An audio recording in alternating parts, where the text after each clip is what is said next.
বাস, launch, train কিংবা বিমান সব পথে বাড়ি ফেরা মানুষের চাপ। স্বজনের টানে শহরের সব পথ এখন গ্রামমুখী। সকাল থেকে মাঝরাত শহরের রেল স্টেশনগুলোতে মানুষের গিজগিজ করছে। সন্ধ্যা থেকে মধ্যরাত পর্যন্ত রাজধানীর সদরঘাটের যাত্রী চাপে পন্টনগুলোতে পা রাখার জায়গাটুকু মিলছে না। আর সড়ক মহাসড়ক জুড়ে দিন রাত হাজার হাজার যাত্রীবাহী গাড়ির ছুটে চলা। একই সাথে যাদের পকেট একটু ভারী তারা ভোগান্তি এড়াতে আকাশপথে ফিরছেন স্বজনের কাছে।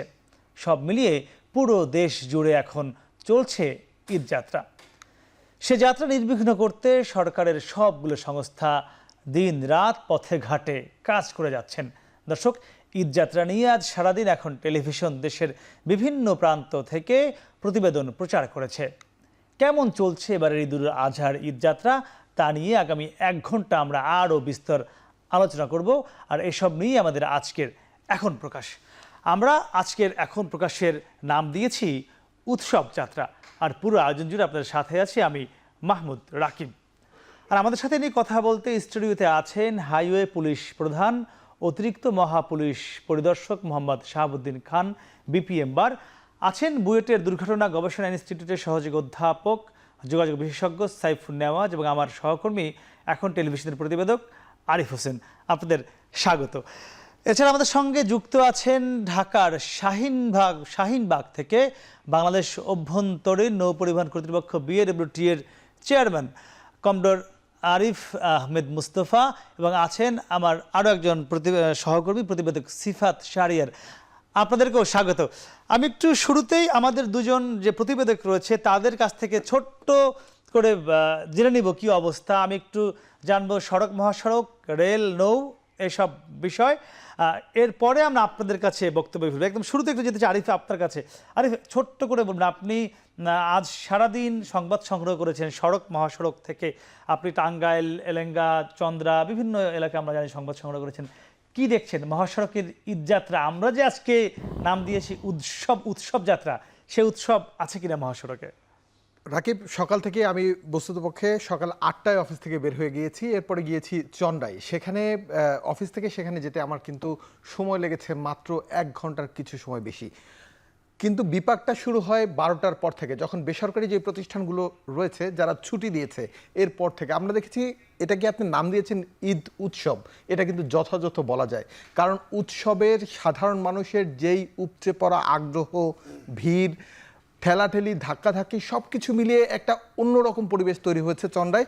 আমরা দেখেছি সকালের পর থেকে যেই হাইওয়ে ধরে বিভিন্ন জায়গায় যে গাড়িগুলো গিয়েছে সেগুলো কিন্তু নিরাপদে গিয়েছে এবং কোনো যানজট তাদের খুব একটি পড়তে হয়নি। এরপরে প্রায় 4 থেকে 5 লক্ষ লোকের একটি চাপ ওখানে আমরা দেখতে পেয়েছি। কারণ সেটি কটা নাগাদ শুরু হলো চাপটি? এই চাপটি 12টার পর থেকেই, 12টা থেকে শুরু হয়ে এই চাপটি চলেছে প্রায় সন্ধ্যা 6টা পর্যন্ত। কারণ আমরা যখন এটি কোন এলাকার কথা বলছেন আপনি? এটি চন্ডা এলাকা, গাজীপুর হয়ে ঢাকামুখী যে গাড়িগুলো ছিল এগুলো 4টি ওভারব্রিজের ফ্লাইওভারের কারণে মোটামুটি নিরাপদে অথবা কোনো যানজট ছাড়াই সেটি পৌঁছে গিয়েছে। অর্থাৎ এই যে চন্ডার যেই মূল 4 রাস্তার মোড়টি সেটি পার হয়ে গিয়েছে।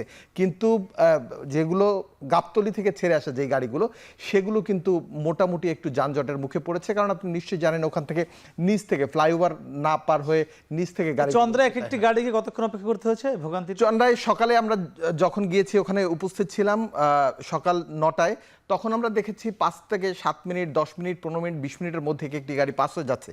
কিন্তু এরপর আস্তে আস্তে করে যানজট স্টার্ট হয়েছে। পরবর্তীতে আমরা ড্রাইভারদের সাথে কথা বলেছিলাম, তারা আমাদেরকে জানিয়েছেন কোনো ক্ষেত্রে 1.5 ঘন্টা, 2 ঘন্টা, এমনকি 3 ঘন্টার মতো সময় লাগছে শেষ দিকে, এমনটা আমাদেরকে জানিয়েছে। জি, আপনার কাছে ফিরবো। আমি একটু সিফাত শাহরিয়ার কাছে যেতে চাই। সিফাত শাহরিয়ার, আপনি সকাল থেকে আমরা দেখেছি রেল স্টেশনের সংবাদ সংগ্রহ করছিলেন, আপনি পাশেই নৌয়ের সংবাদ সংগ্রহ করছেন, সেখানেও আপনি খোঁজ খবর রেখেছেন। একটু আপনার কাছে জানতে চাইব, রেল এবং নৌ এই দুটি পথের ঈদযাত্রা কতটা উৎসব মুখর হচ্ছে, নাকি সেখানেও কোনো দুর্ভোগ বা ভোগান্তি রয়েছে? ছোট্ট করে যদি ছোট করে বলি আপনাকে, সেক্ষেত্রে এবার লম্বা ছুটি মিলেছে। সেক্ষেত্রে মানুষ ধীরে ধীরে শুরুর দিন থেকে, ঈদযাত্রা আজকে 4র্থ দিন, প্রথম দিন থেকে যেতে শুরু করে, তাতে করে আজকে চতুর্থ দিনে আমরা যেটি দেখেছি রেলওয়েতে সকাল থেকে সেভাবে যে একেবারে চেরোচেনা যে উপচে পড়া ভিড় সেটি কিন্তু আমরা লক্ষ্য করিনি। তবে শুধুমাত্র উত্তরাঞ্চলের কিছু ট্রেনে আমরা দেখেছি যেখানে মানুষ একেবারে স্ট্যান্ডিং যে 25% টিকিট, তার চেয়েও বেশি বলা যায় অতিরিক্ত যেই যাত্রী সেটি পরিবহন করেছে উত্তরের মানুষ। তবে চট্টগ্রাম কিংবা সিলেটের যেই ট্রেনগুলো সেগুলো একেবারে আসনে যে যাত্রী সেগুলো নিয়ে গেছে এবং তারপরে রাত যত গড়াতে থাকে আমরা তারপরে কমলাপুর থেকে বিমানবন্দর স্টেশনে যাই, সেখানে উত্তরের ট্রেনগুলো আরও বেশি অতিরিক্ত যাত্রী নিয়ে গেছে।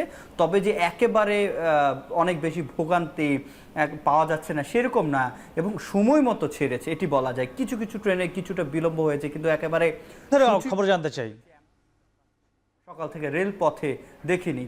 এবং নৌপথের কথা যদি আপনাকে বলি, আজকে 100-র উপরে বলা যায় প্রায় 120টির মতো লঞ্চ ছেড়ে যাওয়ার কথা। তবে লঞ্চের যে চিত্রটি দেখেছি প্রথম 3 দিনের তুলনায় আজকে কিন্তু ভিড় বেড়েছে। এবং এই যে ভোলা যেটি রয়েছে, ভোলার মানুষ সবচেয়ে বেশি বা ভোলা লঞ্চগুলোতে সবচেয়ে বেশি যাত্রী আমরা দেখেছি। এবং আমরা এই যে এখন যখন কথা বলছি ইতিমধ্যে 100-র মতো লঞ্চ ছেড়ে গেছে এবং মানুষের যে অনেক বেশি ভোগান্তি সেটি কিন্তু লঞ্চ ঘাটও এবার সেভাবে লক্ষ্য করা যায়নি। যত বেশি মানুষের ভিড় হয়েছে সেক্ষেত্রে টার্মিনাল কর্তৃপক্ষ কিংবা চেষ্টা করেছে, তবে পন্টুনগুলোতে মানুষের যে ভিড় সেটি কিন্তু আমরা লক্ষ্য করেছি। তবে আমরা কর্তৃপক্ষ যাদের সাথে কথা বলেছি, প্রথমত রেলের কথা যদি বলি, রেলের কর্তৃপক্ষ তারা শুরু থেকেই যেহেতু 3 স্তরের চেকিং ব্যবস্থা রয়েছে সেক্ষেত্রে বিনা টিকিটে যাওয়ার কোনো সুযোগ তারা রাখেননি। তবে স্ট্যান্ডিং যে টিকিট যাত্রা 2 ঘন্টা আগে জানেন সেগুলো ছিল, তারা দাঁড়িয়ে গেছেন। তবে ছাদে ওঠার যে চিত্র আমরা গত ঈদও দেখেছি সেটি 2-1টি ট্রেনে কিছু মানুষ দেখেছি, তবে একেবারে যে অনেক বেশি মানুষ ছাদে উঠেছে সেটিও দেখিনি। আপনি আমাদের সঙ্গে থাকুন, আমরা আপনার কাছে ফিরবো। আমরা স্টুডিওতে আসবো, তার আগে আমি একটু যেতে চাই, আমার সঙ্গে রয়েছেন বাংলাদেশ অভ্যন্তরীণ নৌ পরিবহন কর্তৃপক্ষ BAWT chairman comrade Arif Ahmed Mustafa. একটু আপনার সঙ্গে আমি যুক্ত হতে চাই, জানতে চাই, আমাদের সহকর্মী সিফাত বলছিল নৌপথের যে ঈদযাত্রার বিষয়, আজকে 120টির মতো লঞ্চ প্রস্তুত রয়েছে, ইতিমধ্যেই হয়তো 100 ছাড়িয়েছে আজ যে পরিমাণ লঞ্চ ছেড়েছে। আমি একটু আপনাকে বলতে চাই, আমরা দেখেছি পদ্মা সেতু চালুর পরে যেভাবে যাত্রী কমে গিয়েছিল নৌপথে, সেটি কিন্তু আজকে অনেক বেড়েছে, আমরা সবাই লক্ষ্য করেছি। আমরা দেখছি প্রত্যেকটি লঞ্চে কিন্তু ছাদে যাত্রী ছিল, এটি আমি নিজেও দেখেছি। বিভিন্ন টেলিভিশনে যে সংবাদ প্রচার হচ্ছিল সরাসরি, আপনারা কিন্তু একটি আপনাদের মূল চ্যালেঞ্জ ছিল ছাদে যাত্রী বহন না করা, সেটি কতটুকু পারলেন?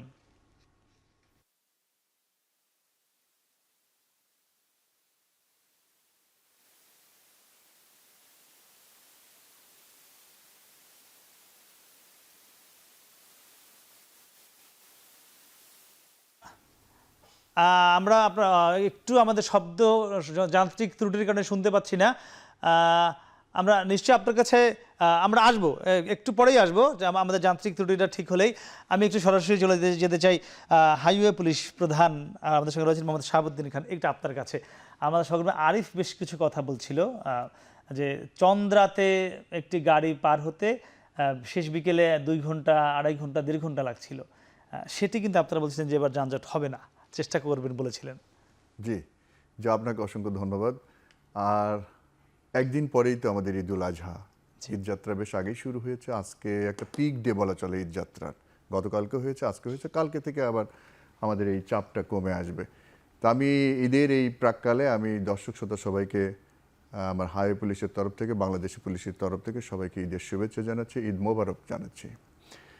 আমাদের জাতীয় জীবনে যে 2টি ঈদ অত্যন্ত গুরুত্বপূর্ণ এবং এটি আমাদের বড় ধরনের উৎসব, এবং এই উৎসবে একেবারে আবহমানকাল থেকেই কিন্তু আমাদের ঐতিহ্য, আমাদের সংস্কৃতি, আমাদের ভালো লাগা, ভালোবাসা, আমরা একযোগে আমাদের স্বজনের কাছে নারীর টানে ঈদ করতে যাই আমরা বেশিরভাগই গ্রামে।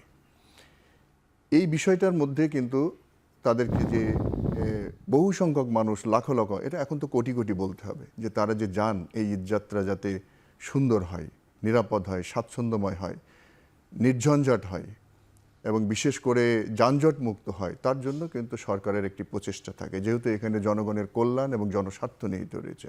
এবং তার জন্য সরকারের যে সমস্ত অর্গানগুলো এর সাথে যুক্ত রয়েছেন ব্যবস্থাপনার ক্ষেত্রে, নিরাপত্তার ক্ষেত্রে, তাদের প্রতি কিন্তু সরকারের নির্দেশনা থাকে, ইনস্ট্রাকশন থাকে।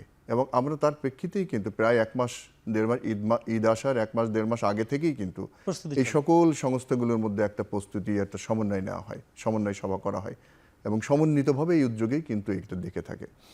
সেই ক্ষেত্রে আমি বলতে পারি যে আমরা অনেকগুলো সমন্বয় সভা করেছি, সিদ্ধান্ত নিয়েছি, আমাদের সমস্যাগুলোকে চিহ্নিত করেছি, কোথায় কোথায় যানজট হতে পারে, কোথায় আমাদের পশুবাহী যানবাহন বলে দেওয়া হয়েছে আগে থেকে, হতে আপনারা পারে। বলে দিয়েছেন। হ্যাঁ, সেগুলো আমরা কিন্তু আমাদের ব্যবস্থাগুলো সেভাবে সাজাই। বিশেষ করে নিরাপত্তা, শৃঙ্খলা এবং ট্রাফিক ম্যানেজমেন্টের ক্ষেত্রে বাংলাদেশ পুলিশ মূল ভূমিকা পালন করে থাকে এবং হাইওয়ে পুলিশ তার একটি স্পেশালাইজড সংগঠন হিসাবে, ইউনিট হিসাবে কিন্তু না, কিন্তু সমন্বয়ের চন্দ্রার দায়িত্বে থাকে। সংকটটাকে, চন্দ্রার পরে কিন্তু এখন আসছি, উড়াল সড়ক খুলে দেওয়া হয়েছে। এখন আসছে আপনার চন্দ্রার বিষয়ে।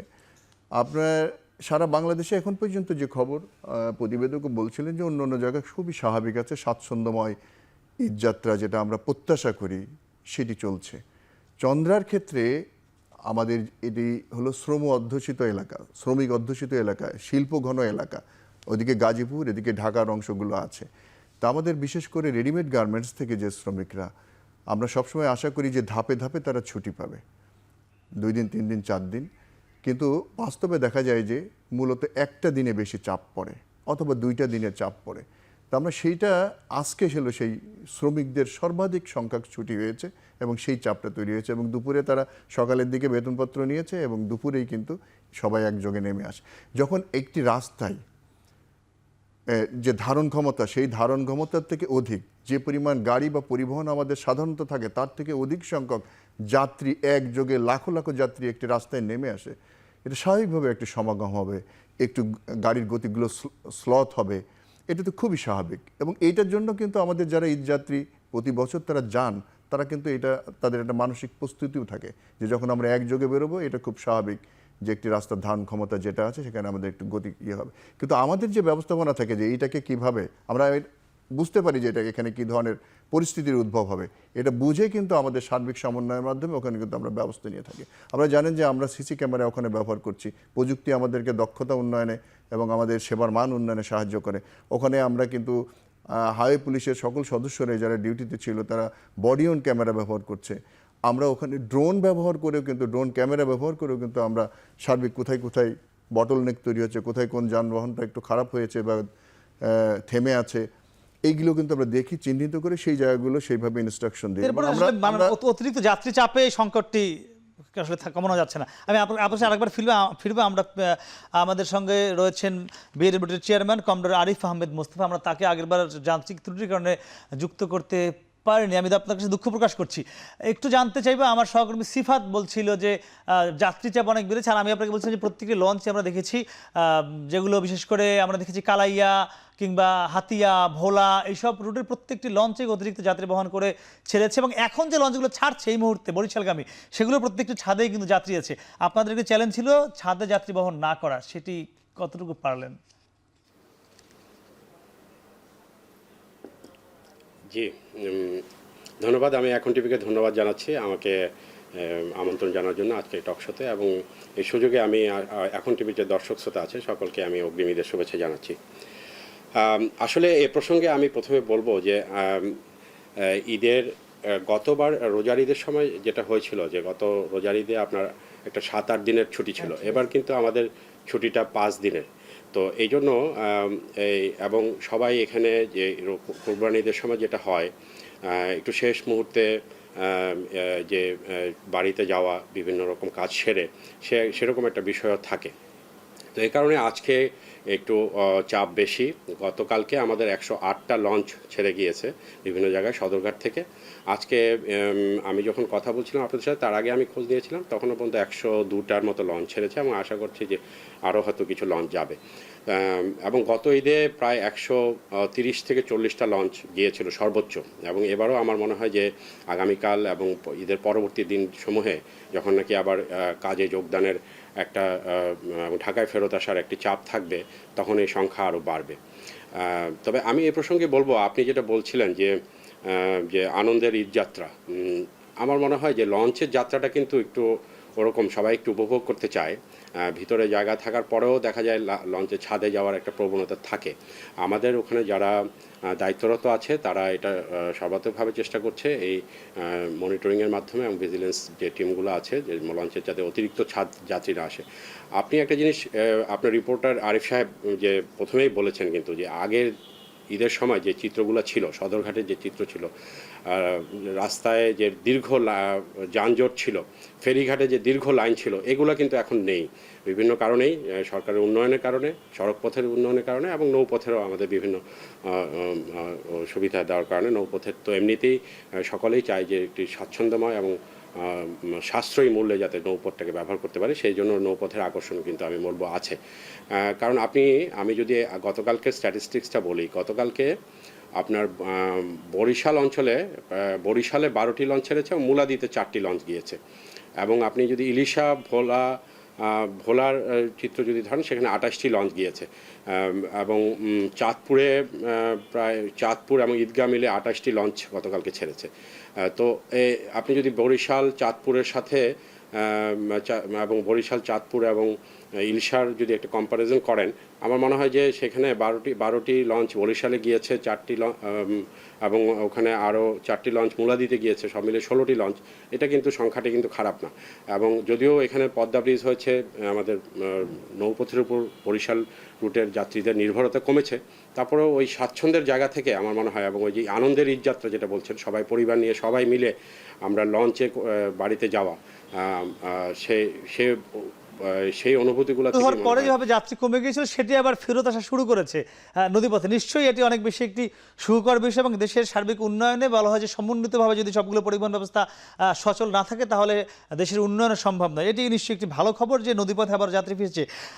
সেভেন, আপনার কাছে ফিরবো। আমরা সবগুলো স্টেক হোল্ডারের কথা শুনছিলাম, আমাদের রিপোর্টার, আমরা শুনছিলাম নৌপথের যারা দায়িত্বে রয়েছেন, হাইওয়ের প্রধান যারা রয়েছেন, সবার কথা শুনছিলাম। আমি আপনার কাছে জানতে চাই, আপনি যেহেতু পুরো পরিবহন নিয়ে কাজ করেন, আপনি বিশেষ করে সড়ক দুর্ঘটনা নিয়ে আপনার অনেক গবেষণা আছে, যাত্রীদের নিয়ে গবেষণা আছে, কি মনে হয় সামগ্রিকভাবে আমরা যদি একটু কম্পেয়ার করি গত 10 বছরের সঙ্গে আমাদের ঈদ যাত্রা, আমরা যাচ্ছি নাম দিয়েছি উৎসবের যাত্রা, আসলে কি উৎসবের যাত্রায় পরিণত হতে পারছে কিনা দিন দিন? আমি সে উত্তর জানবো সাইফুন্নাহ। তার দর্শক দিচ্ছি ছোট বিরতি, ফিরছি একটু পরে, সঙ্গেই থাকুন।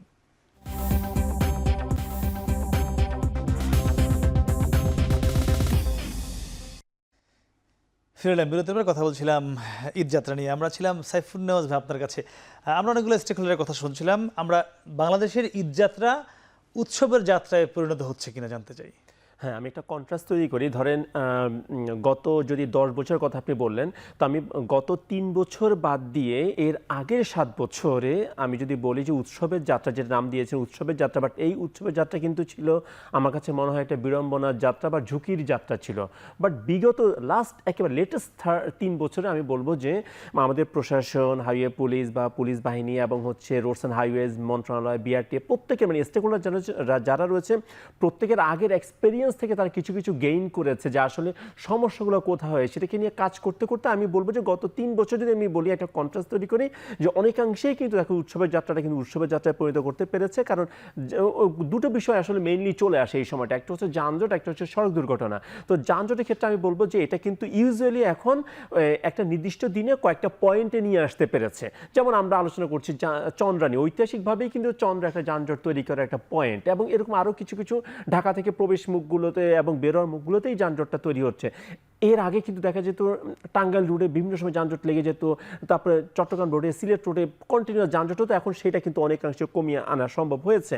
আর একটা উদাহরণ দিতে পারি যে ট্রেনের টিকিট কিন্তু একটা সময় পাওয়াটা ছিল মানে দুর্বিষহ, মানুষ বসে থাকতো, তো এখন কিন্তু সেটার সেই ভিড়টা এখন নাই, রাত থেকে গিয়ে অনেকটুকু কমিয়ে আনতে পেরেছে। এখন যেটা হয়েছে যে এখন এই যে কমিয়ে আনতে পেরেছে, এটা আমরা সাস্টেনেবলি ধরে রাখতে পারবো কিনা, এই জায়গাতে আমি বলবো যে যদি সাস্টেনেবলি ধরে রাখতে চাই বেশ কিছু কাজ করতে হবে, আদারওয়াইজ কিন্তু এটা বেশি দিন সাস্টেনেবল হয়তো বা হবে না। ফর ইনস্ট্যান্স যদি একটা কথা বলি, আমরা আলোচনা করছি চন্দ্রাটাকে নিয়ে, চন্দ্রার মোড়ে কিন্তু ইতিমধ্যেই কিন্তু শাহাবুদ্দিন ভাই বলেছেন যে এমন একটা এরিয়া যে ল্যান্ড ইউজটা রাস্তা করেছে, ল্যান্ড ইউজটা কিন্তু এখনো সেই প্রচুর ইন্ডাস্ট্রি রয়েছে। এখন আমি যদি ধরেন আমি চিন্তা করলাম যে আগামী 5 বছরের মধ্যে আমি এখানে যানজট কমাবো, যানজট কমাতে গেলে ধরেন আমি চিন্তা করলাম আমি রাস্তা বাড়াবো। এখন রাস্তাটা কার জন্য বাড়াবো? এই যে মানুষগুলো কারণে বা যে মানুষগুলো ছুটি হওয়ার কারণে যানজট তৈরি হচ্ছে, এরা কিন্তু কোনো প্রাইভেট কারের যাত্রী না, এরা হচ্ছে বাসের যাত্রী, রাইট? বাট আপনি যদি বিআরটি এর একটা হিসাবে দেখেন, আসলে কি আমাদের বাসের সংখ্যা বাড়ছে নাকি ছোট গাড়ির সংখ্যা বাড়ছে? আমি রাস্তা বানাবো, ছোট গাড়ির সংখ্যা বাড়ছে, বেড়ে যাচ্ছে, বাসের সংখ্যা ডে বাই ডে কমছে। তাহলে রাস্তা বাড়িয়ে কিন্তু আমি আসলে এই চন্দ্রামোড়ের এই লোকাল যে সমস্যা তৈরি হচ্ছে, এই সমস্যার সমাধান হবে না। সমস্যার সমাধান করার জন্য আমাকে চিন্তা করতে হবে আমি সড়ক বাড়াবো কার জন্য, কোন ধরনের গাড়িকে আমি বাড়াতে চাই। তাহলে আমি যদি চাই যে আমি বাসকে বাড়াতে হবে, তাহলে বাসকে আমাকে পেট্রোনাইজ করতে হবে যে বাস চলবে। বাট আমাদের যেটা হচ্ছে, রাস্তা ভালো হচ্ছে, এক্সপ্রেসওয়ে করছে, কিন্তু আপনি খেয়াল করে দেখবেন পাল্লা দিয়ে তাতে দ্বিগুণ তিনগুণ হারে ছোট গাড়ি বেড়ে যাচ্ছে। ছোট গাড়ি বাড়লে চন্দ্রামোড়ের এই লোকাল লোক যারা হচ্ছে এখানে কাজ করতে আসেন বিভিন্ন প্রান্ত থেকে, তাদের কিন্তু চাহিদা পূরণ হচ্ছে না। ফলে তারা কিন্তু আবার সেই ঈদের একদিন আগে কিন্তু রাস্তায় নামবে, ছোট ছোট গাড়ির জন্য, ছোট বাসের জন্য খোঁজ করবে, বড় বাসের তারা হয়তো উঠতে পারবে না, যানজটটা তৈরি হবে। আর যখন এই চাহিদা থাকবে, যোগান থাকবে না, তখনই কিন্তু একটা গোষ্ঠী তৈরি হবে যারা কিনা ভাঙাচোরা গাড়ি নিয়ে আসবে ওদের সামনে, যারা হয়তো একটা এটা খোলা ট্রাক নিয়ে আসবে তাদের সামনে। এই তো ডেফিনেটলি উঠতে হবে, পুলিশের উপর চাপটা গিয়ে পড়ে যাবে যে তাদেরকে এবার অ্যাড্রেস করা।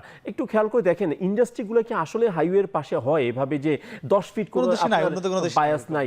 আপনি তাদের 1 কিলোমিটার 2 কিলোমিটার ড্রাইভওয়ে থাকবে ইন্ডাস্ট্রিগুলো হাইওয়ের সাথে কানেক্ট হওয়ার জন্য। বাট আমরা কিন্তু যত ইন্ডাস্ট্রি করছি, সব কিন্তু হাইওয়ে থেকে কোনো সেট ব্যাক নাই, একদম আপনার প্রায় 10 মিটার 40 মিটারের মধ্যে কিন্তু একটা আমার দেখা যাচ্ছে হাইওয়ে গেট খুললেই মানুষ নেমে যাচ্ছে রাস্তায়। অথচ এটা হওয়ার কথা ছিল অনেক ভিতরে, অন্তত পক্ষে 1 কিলোমিটার ভিতরে ড্রাইভওয়ে দিয়ে যাবে তারা। আপনি দেখেন সেভাবে আমরা করি নাই। যেহেতু আমরা করি নাই, অর্থাৎ জন্মগত বা প্ল্যানিংগতই ত্রুটি রয়েছে, এই সমস্যাটা কিন্তু খুব ডিফিকাল্ট সমাধান করা। চাইলে আমি এখন ইন্ডাস্ট্রিগুলোকে সরাতে চাই, বিশাল একটা কাজ করতে হবে দরকার। এখন আপনাকে জানতে চাই যে আপনি যেটি বলছিল যে ইন্ডাস্ট্রিগুলো একে তো দূরে নেওয়া দরকার, আপনি নিজেও খেয়াল করবেন, যদি ঢাকা থেকে আপনি চন্দ্রার কথা বলেন, সাভার হয়ে গেলে আপনি দেখবেন যে গাবতলী, আমিনবাজার, হিমায়তপুর, বিভিন্ন জায়গায় যেখানে গাড়ি থামানোর কথা না, সেখানে গাড়ি থামার কারণে পিছনে কিন্তু লম্বা যানজট হয়ে যাচ্ছে। এবং সেই গাড়িটা কিন্তু আপনার এখন নতুন করে বাসবে করে দেওয়া হয়েছে, আলাদা লেন করে দেওয়া হয়েছে এই রুটটিতেও। আপনি নিশ্চয়ই জানেন না, যদি আপনাকে এখানে কাজ করেন, এই যে বাসগুলো থামাচ্ছে রাস্তার পাশে, যাত্রী উঠছে নামছে, এটি তো হাইওয়ে পুলিশ অন্তত নিয়ন্ত্রণ করতে পারতো ঈদের সময়, সেটাও কিন্তু হচ্ছে না। না, এটা নিয়ন্ত্রণ করার চেষ্টা হচ্ছে না তা নয়, এটা সমস্ত রাস্তায় তো আমাদের ডেপ্লয়মেন্ট রয়েছে। শুধু হাইওয়ে পুলিশ না, আমরা ঈদের সময় কিন্তু মহাসড়কগুলো বা হাইওয়ে যেটাকে বলছি, এটা কিন্তু শেয়ার্ড জুরিসডিকশন। হাইওয়ে পুলিশ কাজ করে, জেলা পুলিশ কাজ করে, মেট্রোপলিটন পুলিশ কাজ করে। শুধু একা হাইওয়ে পুলিশের যে স্ট্রেংথ আছে সেটা দিয়ে কিন্তু টোটাল শৃঙ্খলা এবং নিয়ন্ত্রণ সম্ভব না। সময় মিলিয়ে এগুলোর মধ্যেও সমন্বয়ের জন্য কিন্তু আমরা প্রচেষ্টা নিই, এবং সেভাবেই কিন্তু এই বিদ্যমান বাস্তবতায় আমাদের একটা বিদ্যমান বাস্তবতা আছে, মহাসড়ক, তার স্পেস, আশেপাশে আমাদের শিল্প কারখানা, সব মিলেই এগুলো তো আমি এই মুহূর্তে কি হতে পারতো সেই চিন্তাটার থেকে আমরা যা আছে সেটাকে কিভাবে ম্যানেজ করতে পারি সেটাকে আমরা গুরুত্ব দিই। এবং এই সময়টাতে বিশেষ করে সেইটাতে দেখবেন যে প্রতিবেদন আকারে যেগুলো আসছে অথবা আমরাও অবজার্ভ করছি, আগের মতো কিন্তু সেই অবস্থাটা নাই। এখন কিন্তু যে ঈদযাত্রা, সেটি উনি তো এক্সপার্ট ওপিনিয়ন দিলেন, যেহেতু এটা নিয়ে গবেষণা করেন, আগে কী ছিল আর এখন কী ছিল, সেইখানে এটা কোথা থেকে এই উন্নতিটা হয়েছে। এই যে এখন যে স্বাচ্ছন্দ্যময় এবং কম সময় লাগছে এবং অনেকটাই নির্ঝঞ্ঝাট ঈদযাত্রা আমরা জাতি উপহার পাচ্ছে, এটা কীভাবে সম্ভব হচ্ছে? দুইটা জিনিস, একটা এনফোর্সমেন্ট, আমরা যারা রাস্তায় থাকি, আইন শৃঙ্খলা প্রয়োগ করে থাকি, তাদের একটা দক্ষতা বৃদ্ধি পেয়েছে, এই ম্যানেজমেন্টটা বৃদ্ধি পেয়েছে, সমন্বয়টা সাধন করতে পারছি। আর একটা হচ্ছে সড়কের প্রভূত উন্নতি সাধন হয়েছে। এই রোডগুলো কিন্তু আগে এই অবস্থায় ছিল না। ঢাকার প্রবেশদ্বার থেকে বেরিয়ে চন্দ্রায় এই রোড কিন্তু অনেক প্রশস্ত হয়েছে, খানাখন্দ থাকতো, রাস্তার কাজ চলতো, ভালো হয়েছে। ওইদিকে আপনার অন্য রাস্তাগুলো ভালো হয়েছে, সেটারও সুফল পাচ্ছি। সব মিলিয়ে কিন্তু আমরা একটা স্বাচ্ছন্দ্যময় ঈদযাত্রা পাচ্ছি। কিন্তু একটা বাস্তবতা যেটা চন্দ্রাতে আমরা বলছি বা তার আশপাশ এরিয়াতে বলছি, এটা একযোগে এট এ টাইম, যেমন দুপুরবেলা থেকে লক্ষ লক্ষ শ্রমিক একসাথে নেমেছে।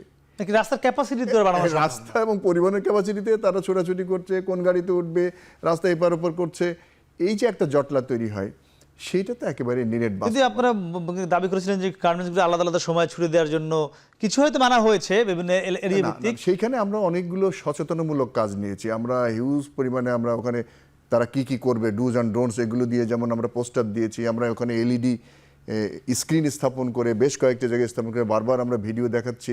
আমরা ওখানে হাইওয়ে পুলিশের তরফ থেকে ড্রিঙ্কিং ওয়াটার আমরা যাত্রীদেরকে খাওয়াচ্ছি। তারপরে আমরা করছি এই যে সেখানে প্রাথমিক স্বাস্থ্য জন্য এবছর আমরা নতুন সংযোজন করেছি, যাতে কোনো ঝঞ্ঝাট সমস্যা তৈরি না হয়। এই যে তারা বেশ সময় ধরে এখানে গাড়িতে উঠছে যাচ্ছে, একটা জটলা তৈরি হচ্ছে, সেগুলো যাতে একটু মিনিমাইজ হয়।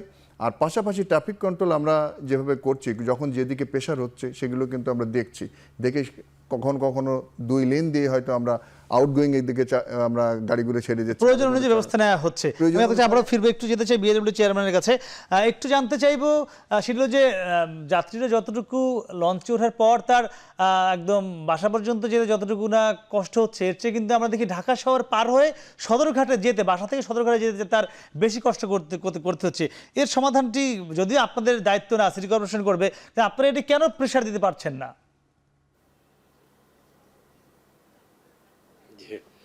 না, এটা আসলে আপনি বুঝতে পারছেন, এটা আমাদের সদরঘাটমুখী যাত্রীদের এখানে সমাগমের ক্ষেত্রে এটা একটা বড় চ্যালেঞ্জ।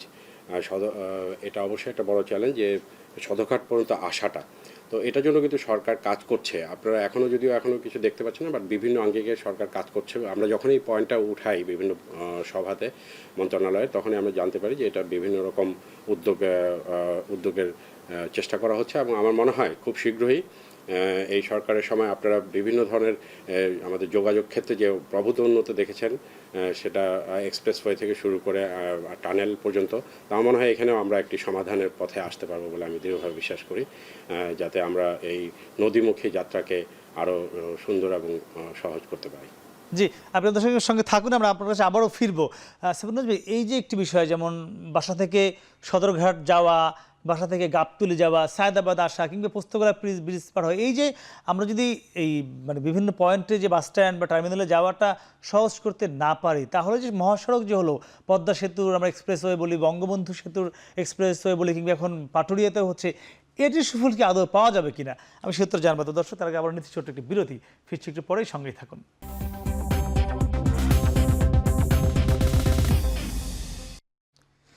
ফিরলাম বিরতির পর, কথা বলছিলাম ঈদে উৎসবের যাত্রা নিয়ে। আমরা ছিলাম সাইফুন্নাজ ভাই আপনার কাছে।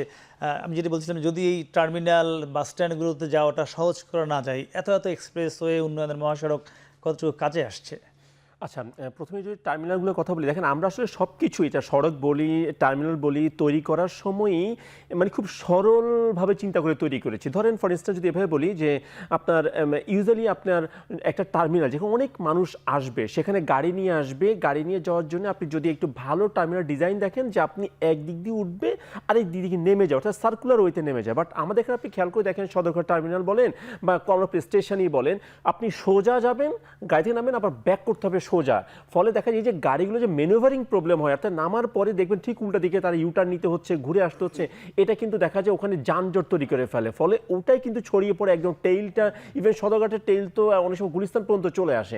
কেন? কারণ আমি যেতে পারছি, গাড়ি ঘোরানোর কিন্তু স্পেস নাই ওখানে। ফলে এই সমস্যাটা যতই না আপনি রাখবেন, ততদিন পর্যন্ত কিন্তু দেখা যাবে যে আপনি যখন জটলা হবে অনেক, তখন কিন্তু দেখা যাবে আপনি ওই যানজটটা কিন্তু আপনার সৃষ্টি হয়ে যাবে। তো আপনি যদি একটু খেয়াল করে দেখেন, অন দ্য আদার হ্যান্ড, যে টার্মিনাল যদি আপনি বিমানবন্দর যদি দেখেন, আপনি একদিকে উঠছেন একদিকে নেমে যাচ্ছেন, কিন্তু খুব বেশি চাপ হলেও কিন্তু আপনি ফ্লো রাখা যাওয়া সম্ভব হচ্ছে, বাট এই জায়গায় সেটা না।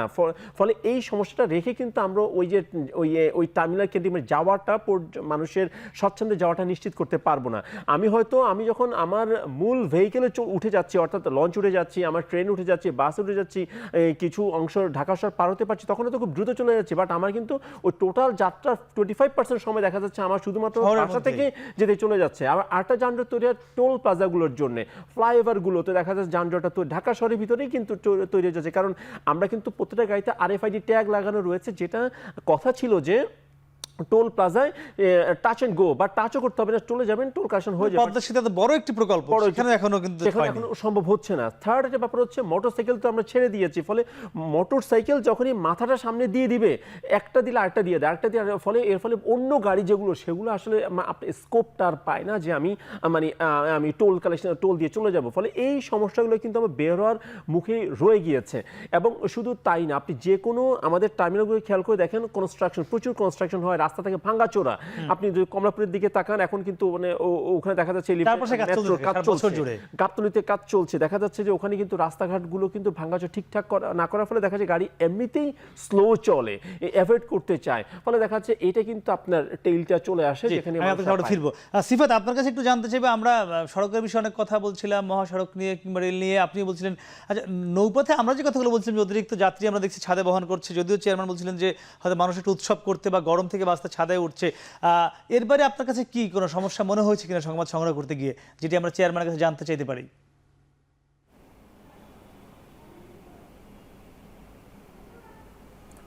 যেটি আমরা দেখেছি এই যে রেলপথে যেমন টিকিট চেকিং করেই যারা যাত্রী তাদেরকেই ঢোকার সুযোগ দেওয়া হচ্ছে, এবং সেক্ষেত্রে যেটি আমরা বলি একেবারে রেল ট্রেন পর্যন্ত সেখানে হচ্ছে সেই ভিড়টা দেখা যাচ্ছে। কিন্তু এখানে আমরা যেটি দেখেছি অনেক সময় যে সদরঘাটে সেখানে যাত্রী ছাড়া অনেক বেশি মানুষ, কিংবা দেখা যাচ্ছে একটা নির্দিষ্ট যেমন যে পন্টুনগুলো, সেক্ষেত্রে বরিশালের, ভোলার সবগুলো যাত্রী যখন একটি সংমিশ্রণ হয়ে যাচ্ছে, সেক্ষেত্রে অনেক সময় আমরা দেখি, এবং উনি অনেকে বলেছে যে ছাদে অনেকে নিচে বসতে চান না ছাদে, সেক্ষেত্রে একটা বিষয় রয়েছে নিচে বসার যে পরিবেশ, কিংবা সেক্ষেত্রে পর্যাপ্ত, এখন যেহেতু গরমকাল সেক্ষেত্রে পর্যাপ্ত যাত্রী যত বেশি থাকে সেক্ষেত্রে ততগুলো পাখা কিংবা সেক্ষেত্রে তাদের যে পরিবেশ সেখানে থাকার মতো অনেক সময়। আপনাকে ধন্যবাদ। যে আমি একটু আপনার কাছে ফিরতে চাই, বিআরএমএল চেয়ারম্যান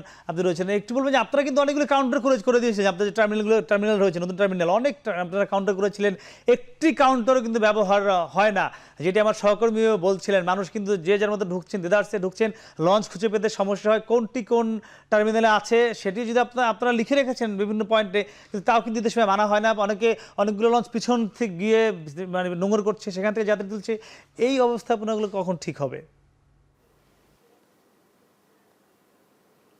জি, ধন্যবাদ। আমাদের যে পন্টুন রয়েছে ওখানে প্রায় 1 কিলোমিটার লম্বা পন্টুন, তো এখানে পন্টুনগুলোর মধ্যে কিন্তু একটা নির্দিষ্ট করে দেওয়া আছে যে কোন জায়গা থেকে কোন ঘাটের পন্টুনগুলা কোন গন্তব্যের লঞ্চগুলো ছেড়ে যাবে, এটা আমাদের নির্দিষ্ট করে দেওয়া আছে। এবং এবার আমরা কঠোরভাবে যেটা নিয়ন্ত্রণ করছি যে প্রতিটা পন্টুনে কয়টা লঞ্চ থাকবে এবং তাদের অবস্থান, সেটা আমরা চেষ্টা করছি। আমরা একটি উদ্যোগ নিয়েছি, আমার মনে হয় আমরা শীঘ্রই, অবশ্যই আগামী ঈদের আগে আমরা সেটা করতে পারবো, যে আমরা ড্যাশবোর্ডের মাধ্যমে লঞ্চগুলোর অবস্থান কোথায় কি হবে, এটা যাতে আমরা টার্মিনালে লঞ্চের ঘাটে যাওয়ার পূর্বে টার্মিনাল বিল্ডিংয়ে থাকতে যাতে আমরা এটা জেনে নিতে পারি, এ ধরনের একটা কার্যক্রম আমরা হাতে নিয়েছি। আমি নিশ্চিত ইনশাল্লাহ আপনাদেরকে খুব শীঘ্রই অল্প সময়ের মধ্যে এই যাত্রীদের এই সেবাটা আমরা দিতে পারবো। কাউন্টারের কথা বলছিলাম, আপনাদের অনেকগুলো টিকিট কাউন্টার আছে, ব্যবহার করে না। টিকিট কাউন্টারের বিষয়টা যেটা এটা লঞ্চ মালিকদেরকে আমরা দিয়েছিলাম, যে যাতে তারা এই টিকিটগুলো বিক্রি করতে পারে। টিকিট বিক্রি তারা একসময় চেয়েছিল আমাদের কাছ থেকে, এটা বেশ কিছুদিন আগে কথা, এবং আমি যতটুকু জানি প্রায় 1.5-2 বছর যাবত এটা ব্যবহার করা হচ্ছে না। তো যদি এটা আমাদের জায়গা ওখানে আছে, যদি লঞ্চ কর্তৃপক্ষ চায় অবশ্যই তারা এই ফ্যাসিলিটিটা ব্যবহার করতে পারবে। আমার মনে হয় যে তারা চেষ্টা করেছিল সেখানে কাউন্টার থেকে টিকিট বিক্রির জন্য।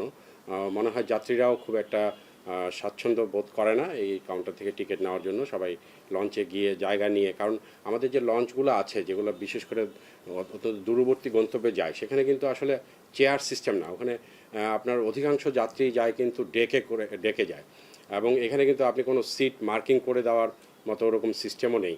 শুধুমাত্র যে সমস্ত লঞ্চে আপনার এসি ক্যাবিন আছে বা ক্যাবিন আছে, সেই টিকিটগুলো কিন্তু লঞ্চ কর্তৃপক্ষ, মালিক কর্তৃপক্ষ তারা অনলাইনে এবং বিভিন্নভাবে বিক্রি করে নিচ্ছে আগে থেকে, এবং কিছু ক্ষেত্রে লঞ্চে আসার পরে কাউন্টার, তো শুধুমাত্র কাউন্টার থেকে ওই আপনার এসি ক্যাবিনের জন্য বা ক্যাবিনের জন্য লঞ্চের টিকিট বিক্রি করার জন্য যদি ওটা করা হয়, তাহলে দেখা যায় যে ওটা আসলে খুব একটা বেশি ফলপ্রসূ হচ্ছে না আমার কাছে যেটা মনে হয়, সে কারণে হয়তো এটা চলেনি গত 1.5-2 বছর যাবে। তবে অবশ্যই যাত্রীদের সুবিধা হলে এবং লঞ্চ কর্তৃপক্ষ, মালিক কর্তৃপক্ষ যদি চায়, তাহলে আমরা অবশ্যই সে ধরনের সুবিধা দিতে পারবো আমাদের জন্য পর্যাপ্ত।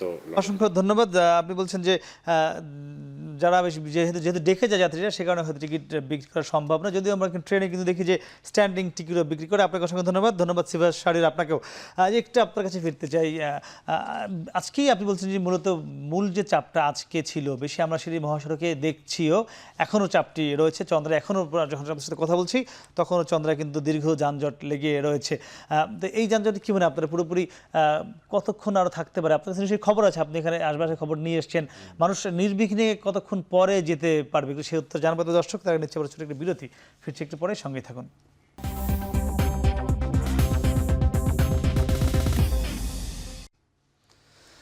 ফিরলাম বিরতির পর, কথা বলছিলাম ঈদ যাত্রা নিয়ে। একটু জানতে চাইছিলাম আপনার কাছে যে মানুষ কিন্তু একদম শেষ মুহূর্তে এখন মানে ঘরে ফিরছে শহর থেকে, একই সঙ্গে আরেকটি কিন্তু এখানে যুক্ত রয়েছে যে পশুবাহী গাড়িগুলো যেগুলো এসছিল পশু নিয়ে, তারাও কিন্তু বেচা বিক্রি অনেকাংশেই শেষ, তারাও এখন ফিরবে। তার মানে দুটি একদিকে কিন্তু চাপ পড়বে, মানে পণ্যবাহীও বলতে পারি, যাত্রীবাহীও রয়েছে। শেষ মুহূর্তের চাপটা কি মনে করছেন, মানে ভোগান্তিটা বাড়তে পারে কিনা আরো? না, ভোগান্তি আর বাড়বে না। এখনও যে খুব ভোগান্তি আছে সেটি নয়। আমাদের প্রফেসর শাহনওয়াজ বলছিলেন যে যথার্থই যে আমাদের এই পরিবহন ব্যবস্থা বা আমাদের সড়কের যে উন্নয়ন, সেই উন্নয়নে তো 4 লেন হয়েছে, 6 লেন হয়েছে, পদ্মা সেতুর মতো সেতু যুক্ত হয়েছে, এই যে অভূতপূর্ব উন্নতির সাথে হয়েছে, তার সুফল আমরা পাচ্ছি যে সারা দেশে কোথাও কিন্তু এই ধরনের চাপ এখন এই পর্যন্ত নাই, যে কারণে ঘুরে ফিরে চন্দ্রার প্রসঙ্গটাই শুধু আসছে। তার মানে কোথাও কোথাও আমাদের বাস্তবতার কারণেই সেটি কিন্তু ওই যে শ্রমিক অধ্যুষিত শিল্পঘন এলাকা হওয়ার কারণে যতক্ষণ পর্যন্ত শ্রমিক এবং আমাদের গার্মেন্টস কর্মীরা এই ভিড়টা রাখবে, যাত্রীর চাপে লাখো লাখো যাত্রীর চাপ যতক্ষণ থাকবে ততক্ষণ কিন্তু এইখানটা একটু স্লো হবে। এবং সেইটাই ম্যানেজ করার জন্য, যাতে এটি সহনশীল করার জন্য কিন্তু বাংলাদেশ পুলিশ সহ হাই পুলিশের সকল ইউনিটগুলো সেখানে কাজ করছে। এবং এইটা আমরা অন্যান্য বারের অভিজ্ঞতা থেকে দেখতে পারি যে অনেক সময় 10টা 11টা 12টা পর্যন্ত রাত্রে আস্তে আস্তে তখন আবার ইজি হয়ে আসে। যখন আস্তে যাত্রীদের চাপ কমে আসে, গাড়ির চাপও কিছুটা কমে আসে, তখন স্বাভাবিক হয়ে যায়। তো সেটা আমরা আশা করছি, কাজ করছি যত দ্রুত। তবে এই মুহূর্তে আমি যেটা শুনেছি যে টেইলটা, এই যে কিউ যে হয়ে যায়, সেটি যত বেশি দীর্ঘ ছিল সেটি কমে এসেছে এখন চন্দ্রারটা। আর কোথাও কিন্তু এখন পর্যন্ত আমার কাছে যে নবীনগরে কিন্তু যানজট থাকে। কোথায়? আরিচে মুখে যে নবীনগর মোড়টি, নবীনগর মোড়। না, নবীনগর মোড় তো ঢাকা থেকে যারা যায় তারাই নবীনগর হয়ে চন্দ্রামুখে যায়, কিংবা যারা আরিচে হয়ে যায়, সেখানে খুবই স্বল্প মাত্রার একটু হয়তো গতি স্লো হয়। আরে আপনার কাছে কি মনে হয়, মানে কোনো চ্যালেঞ্জ রয়েছে কিনা মহাসড়ক বিশেষ করে? চ্যালেঞ্জের এখন সবচেয়ে বড় যেই চ্যালেঞ্জটি সেটি হলো গিয়ে যেই ট্রাকগুলো ঢাকায় এসছে, যেগুলো যাচ্ছে গন্তব্যে বিভিন্ন এলাকায়, তার উপরে আমরা দেখেছি যাত্রীরা চড়ে যাচ্ছে, অনেক বাচ্চা পর্যন্ত আমরা দেখেছি তারাও যাচ্ছে, এবং কোনো ধরনের নিরাপত্তার যে ন্যূনতম বালাই সেগুলো নেই। এর সাথে সাথে পাশাপাশি আমরা দেখেছি পণ্যবাহী যেই ট্রাকগুলো রয়েছে, যারা বাংলাদেশের বিভিন্ন জায়গায় পণ্য নিয়ে যাচ্ছেন, সেই ট্রাকগুলোর উপরে একদিকে পণ্য ট্রাক পুরোপুরি ভরা, উপরে কিছুটা দড়ি অথবা রশি টানিয়ে তার উপরে ধরে তারপর ঝুলে ঝুলে মানুষ যাচ্ছে, যেটা খুবই গাড়ির সংকটের কারণে যে এই 12টা থেকে 12:30 1টার পরে যেই চাপটা শুরু হলো, আমরা পুলিশকেও দেখেছি যে কয়েকজনকে তারা নামিয়ে দিচ্ছে, তারা তাদের সাথে বাকবিতণ্ডায় জড়িয়েছে, মামলা পর্যন্ত দিয়েছে, কিন্তু সেই জিনিসটি কিছুক্ষণ পরই আবার পরিবর্তন হয়ে যাচ্ছে যখনই সাধারণ মানুষ সুযোগ পাচ্ছে। এই যে উৎসবের কথাটি আপনি বলছিলেন, নারীর টানে বাড়ি ফেরা, পরিবারের সাথে ঈদ কাটানো, এটি যেন মানে চোখে মুখ ঝুঁকি নিয়ে এবং জেকে বসেছে অন্তরের মধ্যে, এমন পরিস্থিতিতে তারা অনেকটাই ঝুঁকি নিয়ে বাড়ি ফিরছেন। এখানে আসলে কি করণীয়, মানে এই যে মানুষ আবেগের কাছে হেরে যায়, আমরা দেখি ট্রেনে ছাদে যায়, লঞ্চে যাচ্ছে, এই যে আসলে কিন্তু যে পশু নিয়ে আসছে গাড়িতে, মানে গাড়ি পশু নিয়ে আসছে, কিন্তু মানুষ সেখানে উঠে বাড়ি ফিরছে, মানে সংকট আছে, অর্থকরী সংকট রয়েছে কিংবা আবেগের একটি বিষয় রয়েছে, কিন্তু সমাধানটা আসলে কি বাস্তবতা মাথায় রেখে? আচ্ছা, প্রথমেই আমি বলেছি যে আসলে যখন চাহিদা থাকবে অনেক, কিন্তু আমি কোনো তাকে সুযোগটা দিতে পারবো না, যোগান দিতে পারবো, তখনই কিন্তু কিছু অবৈধ সুযোগ চলে আসবে। এবং এই যে গাড়িগুলো ট্রাকগুলো আসে কেন যাচ্ছে, কারণ সে পাচ্ছে না বলে, পেলে কিন্তু সে যেত না। তাহলে যেটা করা যেতে পারে, আমাদের 1 বছর 2 বছর হবে না, আগামী হয়তো আমরা 3 বছরের প্ল্যান নিতে হবে যে ঢাকা শহরের যে বাসগুলো চলে সেই বাসগুলোতে মানসম্মত করতে পারি এবং যে ঢাকা শহরে কিন্তু আমার গণপরিবহনের চাহিদা রয়েছে, সেই মানসম্মত করতে পারি, লক্ষ চক্র বাস যদি তুলে দিতে পারি, পুরো সারা বছর কিন্তু এই বাসগুলো চলতে পারে ঢাকা শহরে।